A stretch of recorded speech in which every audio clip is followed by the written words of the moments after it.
Hello बच्चों, अब मैं पढ़ा रही हूँ जीवनदात्री वर्षा पाठ के व्याकरणांश और प्रश्नोत्तर। पिछले भाग में हम पढ़े थे इस पाठ के सारांश। अभी देखें अभ्यास को। फर्स्ट में एक वाक्य में उत्तर लिखिए। फर्स्ट क्वेश्चन, जीवन के लिए क्या अनिवार्य है? जीवन के लिए पानी अनिवार्य है। सेकेंड वन, पानी के स्रोत कौन कौन से हैं? पानी के स्रोत नदी, नाला, सागर, तालाब आदि पानी के स्रोत है।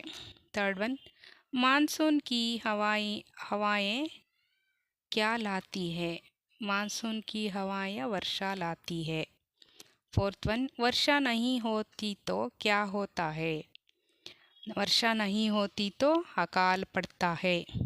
फिफ्थ वन, शुद्ध जल का स्रोत क्या है? शुद्ध जल का स्रोत वर्षा का जल शुद्ध जल का स्रोत होता है। सेकेंड मेन सभी मालूम हुआ ना ये? अभी सेकेंड मेन देख लो।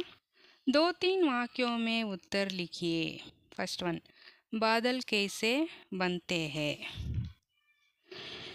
बादल ऐसे बनते हैं कि समुद्र, झील, तालाब और नदियों का पानी सूरज की गर्मी से बाष्प बनकर ऊपर उठता है। इस बाष्प से बादल बनते हैं। सेकेंड वन, हवा में रहने वाले बाष्प से पानी की बूंदें कैसे बनती है? बादल जब ठंडी हवा से टकराते हैं तो इनमें रहने वाले बाष्प के कण पानी की बूंदें बन जाते हैं। सेकेंड वन, अकाल से क्या क्या हानियाँ होती है? अकाल से यह हानियाँ होती है कि अगर वर्षा नहीं होती तो अकाल पड़ जाता है। इससे खेत सूख जाते हैं, पीने पानी नहीं मिलते हैं और गाय बैल आदि मरने लगते हैं। फोर्थ वन, वर्षा कब होती है? वर्षा जब मानसूनी हवाएं होते हैं, जब वर्षा होती है। फिफ्थ वन, वर्षा नहीं होती तो क्या होता है? वर्षा नहीं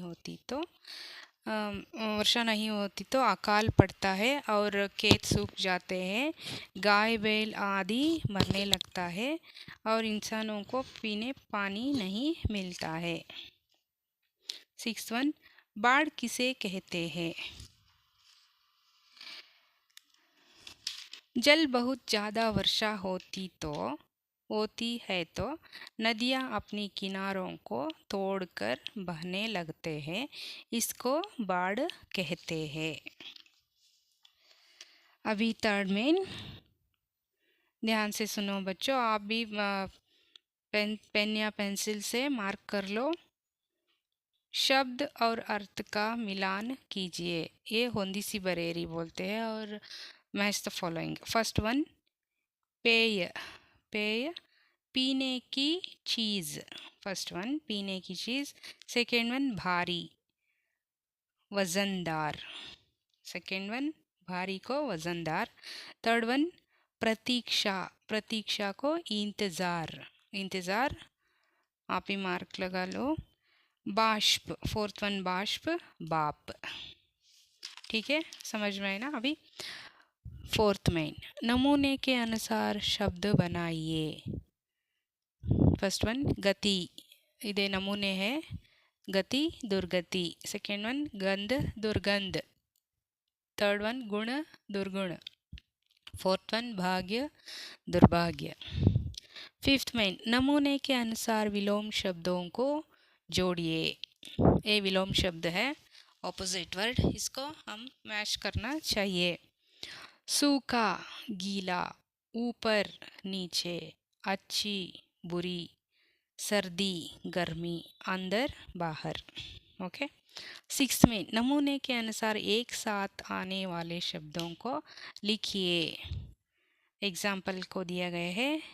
नदी, नाला, इसके जोड़ी पद है। नदी को जोड़ी पद, नाला। फर्स्ट वन, खाना पीना, पशु पक्षी, पेड़ पौधा, रोना, हंसना। सेवेंथ माइन, नमूने के अनुसार प्रेरणार्थक क्रिया रूप लिखिए। इधर क्या मेन है? प्रेरणार्थक क्रिया रूप। नमूने, नमूना है खींचना, खींचाना। फर्स्ट वन सीखना, सिखाना। सेकेंड वन पीटना, पिटाना। थर्ड वन सीना, सिलाना। फोर्थ वन पीना, पिलाना। एथ मेन, नमूने के अनुसार अन्य वचन रूप लिखिए। इधर एग्जाम्पल है पहाड़, पहाड़। बच्चा, बच्चे। फर्स्ट वन पेड़, पेड़ को पेड़ ही लिखना चाहिए, पेड़, पेड़। शेर, शेर। वचन, वचन। और इस तरह की देखो, एक बेटा, बेटे। सेकेंड वन बछड़ा, बछड़े। थर्ड वन लड़का, लड़के। ओके, अभी नाइन्थ वन वाक्यों में प्रयोग कीजिए। इधर 5 नहीं 6 शब्द दिए गए हैं, पद। इसको हम वाक्य बनाना चाहिए। ऊपर उठना, ऊपर उठना। नदियों का पानी सूरज की गर्मी से बाष्प बनकर ऊपर उठता है। ओके, सेकेंड वन बादल बनना। नदियों के पानी गर्मी में बाष्प बनकर इस बाष्प से बादल बनते हैं। थर्ड वन टकराना। बादल ठंडी हवा में टकराते हैं। फोर्थ वन खींचना। बूंदों वाली बादल भारी होकर जब धरती की आकर्षण शक्ति से खींचते हैं। फिफ्थ वन रोचक। बादल से धरती तक बाष्प की यात्रा बहुत रोचक है। सिक्स्थ वन प्रतीक्षा। लोग वर्षा ऋतु की प्रतीक्षा करते हैं। ठीक है बच्चों। 10th मेन, सूची बनाइए। वर्षा पानी का अमूल है। वर्षा अधिक होने पर भी हानियाँ होती है और वर्षा ना होने पर भी हानियाँ होती है। इन हानियों की सूची बनाइए। इधर 2 पट्टी दिए गए हैं। वर्षा अधिक होने पर और वर्षा ना होने पर क्या क्या समस्या होते हैं देखें। फर्स्ट वन नदियाँ, अधिक वर्षा से होने वाली हानियाँ।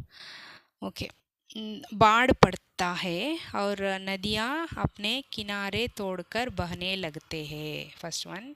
और सेकेंड वन पेड़ पौधे प्राणी पक्षियों का नाश होते हैं। थर्ड वन प्रवाह होने लगते हैं। फोर्थ वन खेत और घर मकान बाढ़ से पीड़ित होते हैं। ओके, अभी नेक्स्ट वर्षा ना होने से होने वाली हानियाँ। ना होने से अकाल पड़ता है, खेत सूख जाते हैं और सेकेंड वन गाय बैल आदि मरने लगते हैं। थर्ड वन पीने का पानी की कमी होते हैं। फोर्थ वन जनजीवन बिताना कठिन होता है। ओके बच्चा, अभी 11th मेन वर्गों में से पालतू जानवर और जंगली जानवरों के नाम ढूंढकर नीचे लिखिए। पालतू जानवर और ಅಂದರೆ ಸಾಕು ಪ್ರಾಣಿ ಮತ್ತು ಕಾಡಲ್ಲಿ ಇರುವಂತಹ ಬೇರೆ ಪ್ರಾಣಿಗಳು ಪಟ್ಟಿ ಇಲ್ಲಿ ಮಾಡಬೇಕು. ಪಾಲ್ತು ಜಾನ್ವರ್ ಯಾವ್ಯಾವುದು ನೋಡೋಣ. ಗಾಯ್, ಬಕ್ರಿ, ಕುತ್ತ, ಬೇಡ್ ಇದೆಲ್ಲ ಸಾಕು ಪ್ರಾಣಿಗಳು, ಪಾಲ್ತು ಪ್ರಾಣಿ, ಪೆಟ್ ಅನಿಮಲ್ಸ್. और जंगली जानवर, जंगली ಅಂದರೆ ಬೇರೆ ಕಾಡಲ್ಲಿ ಇರುವಂತಹ ಪ್ರಾಣಿಗಳು ಬಾಲು, ಹಾತಿ, ಬಾಗ್, ಘೋಡ. ಈ ಪಟ್ಟಿನಲ್ಲಿ ಇದೆಯಲ್ಲ, ಈ ಪಟ್ಟಿಯಿಂದ ಆರಿಸಿ ನಾವು ಇಲ್ಲಿ ಬರಿಬೇಕು ಇಷ್ಟು ಪ್ರಾಣಿಗಳು. ओके, अभी 12th मेन उत्तर लिखिए. ध्यान से सुन लो. इधर क्वेश्चन दिए गए हैं, 3 क्वेश्चन दिए गए हैं, हम इसका उत्तर लिखना चाहिए। फर्स्ट वन, अधिक वर्षा के कारण पानी नदियों के किनारों को तोड़कर बाहर बहने लगता है तो उसे बाढ़ कहते हैं, है ना।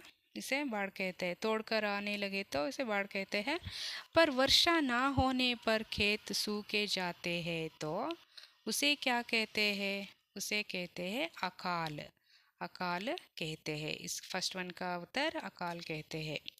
सेकेंड वन क्वेश्चन, शुद्ध पानी पीने से आदमी स्वस्थ रहता है, गंदा पानी पीने से आदमी को कौन सी बीमारियां होती है?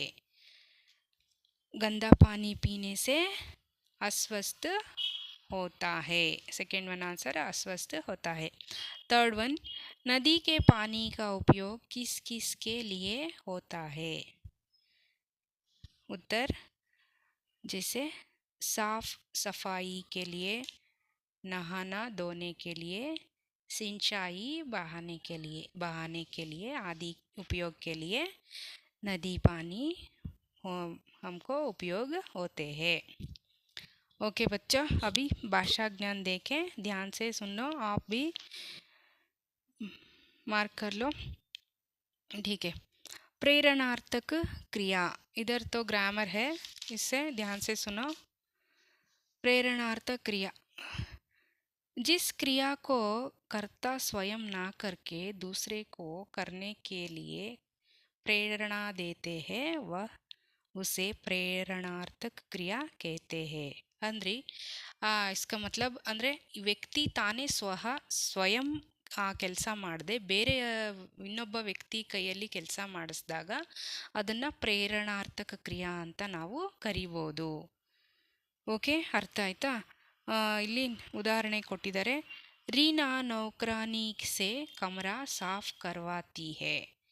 ಅಂದರೆ ರೀನಾ ಅವಳು ಕೆಲಸದವಳ ಕೈಯಲ್ಲಿ ಮನೆಯನ್ನು ಕ್ಲೀನ್ ಮಾಡಿಸ್ತಾಳಿದ್ದಾಳೆ. ರೀನಾ ತಾನೇ ಕ್ಲೀನ್ ಮಾಡಲಿಲ್ಲ, ಅದಕ್ಕೆ ಬದಲಾಗಿ ಬೇರೆಯವರ ಕೈಯಲ್ಲಿ ಅದನ್ನು ಕ್ಲೀನ್ ಮಾಡಿಸ್ತಿದ್ದಾಳೆ. ಅದು ಇಲ್ಲಿ ಪ್ರೇರಣಾರ್ಥಕ. ಕರ್ವಾತಿ ಹೇ ಅನ್ನೋದು ಪ್ರೇರಣಾರ್ಥಕ ಶಬ್ದ.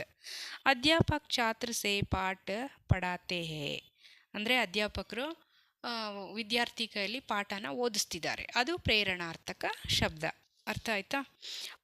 ಪ್ರೇರಣಾರ್ಥಕ ಕ್ರಿಯಾಕ್ಕೆ 2 ರೂಪ ಹೇ, ಅಂದರೆ ಅದರಲ್ಲಿ 2 ಟೈಪ್ಸ್ ಇರುತ್ತೆ, 2 ವಿಧಗಳು. ಪ್ರಥಮ ಪ್ರೇರಣಾರ್ಥಕ ಕ್ರಿಯಾ और ದ್ವಿತೀಯ ಪ್ರೇರಣಾರ್ಥಕ ಕ್ರಿಯಾ. ಪ್ರಥಮ ಪ್ರೇರಣಾರ್ಥಕ ಕ್ರಿಯಾ ಉದಾಹರಣೆಗೆ ನೋಡೋಣ. जैसे माँ परिवार के लिए भोजन बनाती है, माँ ने स्वयं इधर बनाती है। प्रथम प्रेरणार्थ में माँ ही स्वयं बनाती है। ओके, रीना बेटी को खाना खिलाती है, रीना ही स्वयं अपने बेटी को खाना खिलाती है। अध्यापक कविता लिखाते हैं, अध्यापक ने स्वयं कविता को लिखाते हैं। द्वितीय प्रेरणार्थक क्रिया, जैसे माँ पुत्री से भोजन बनवाती है, माँ ने अपने पुत्री से भोजन बनवाती है। ये द्वितीय प्रेरणार्थक क्रिया होते हैं। रानी राधा से बेटे को खिलवाती है, इधर रानी राधा को अपने रानी राधा से बेटे को खाना खिलवाती है, इधर खिलवाती है द्वितीय प्रेरणार्थक क्रिया है। अध्यापक छात्र से कविता लिखवाते हैं, अध्यापक अपने छात्र से कविता को लिखवाते हैं, है ना। ये तो द्वितीय प्रेरणार्थक क्रिया होते हैं। ओके बच्चा, अभी इसमें फर्स्ट वन में निम्न क्रिया शब्दों के प्रेरणार्थक रूप लिखिए। उदाहरण के लिए करना, कराना, करवाना दिया गया है।